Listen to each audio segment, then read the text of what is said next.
जय Jinendra, welcome back to my channel. पिछली video में मैंने आपको शेयर किया था कि फल्गुन रक्षित अपने भाई आर्य रक्षित को खोजते हुए उनके पास पहुंचते हैं और उनके पास पहुंचकर वो अपनी माता के कहने से उन्हें ढूंढने आए हैं।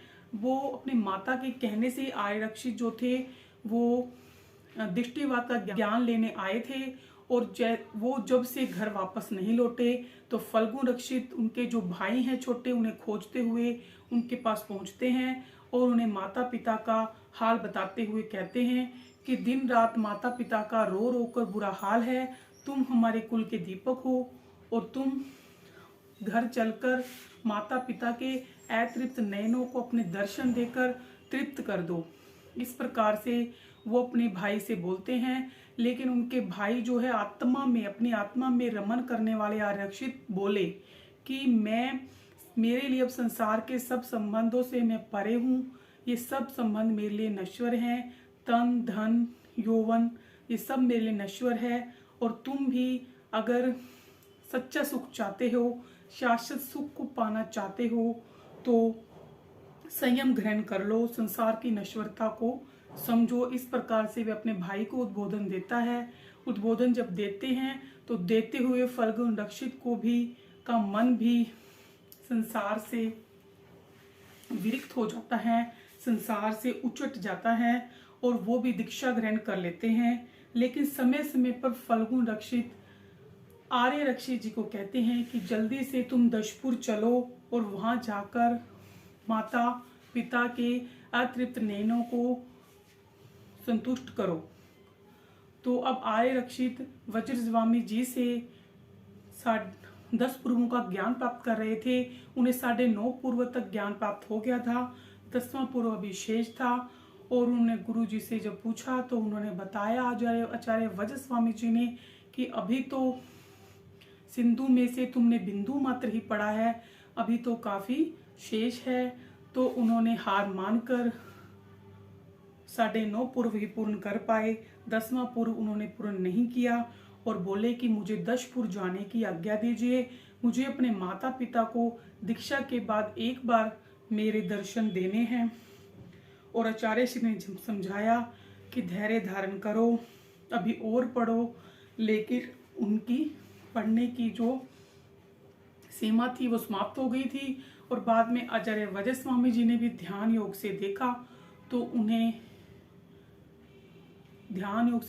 उन्होंने जाना कि यह जो 10 पूर्वों का ज्ञान है आगे किसी को भी नहीं मिलेगा और यह मेरे साथ ही लुप्त हो जाएगा। इस प्रकार से अब वह दोनों भाई दशपुर पहुंच गए। अपने माता पिता को उन्होंने दर्शन दिए। उन्हें देखकर वो बहुत खुश हुए।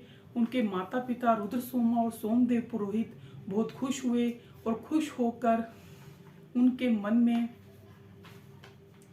इतनी ज़्यादा खुशी हुई। लेकिन उन्हें दीक्षा के लिए हुए कपड़ों में देखकर, साधु के कपड़ों में देखकर वो उदास हो गए। उनका मन उद्विग्न हो गया और बोले कि तुम ये वेश अभी के अभी उतार दो और तुम विवाह के लिए तैयार हो जाओ।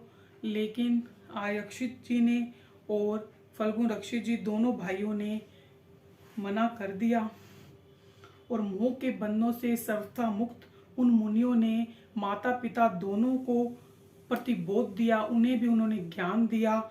हे देवानुप्रिय, मोह से ग्रस्त है यह जो है, आप मोह से ग्रस्त हैं, इसलिए हमें संसारिक बंधनों में बांधना चाहते हो। संसारिक संबंधों से बढ़कर है धार्मिक संबंध, मानव भव दुर्लभ है।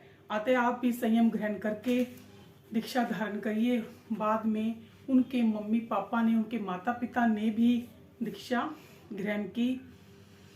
इस प्रकार से तोषली पुत्र दशपुर अपने माता पिता जी को भी जैन धर्म में, श्रमण धर्म में दीक्षित करके और पाटलिपुत्र में विराजमान आर्य तोषली पुत्र जी के चरणों में जा पहुंचे और उन्हें देखकर, अपने शिष्यों को देखकर 9.5 पूर्वों के धारक जो थे वह आर्य रक्षित जी 10वां पूर्व पूर्ण नहीं कर पाए थे, लेकिन 9.5 पूर्व उन्होंने पूर्ण कर लिए थे। उन्हें देखकर उनके जो गुरु जी तोषली पुत्र जी अत्यधिक खुश हुए और परम संतोष का उन्होंने अनुभव किया।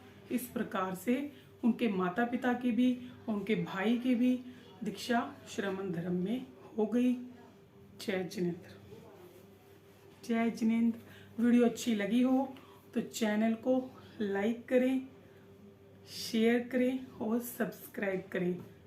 जय जिनेंद्र। और आज ठंडा मौसम है बहुत,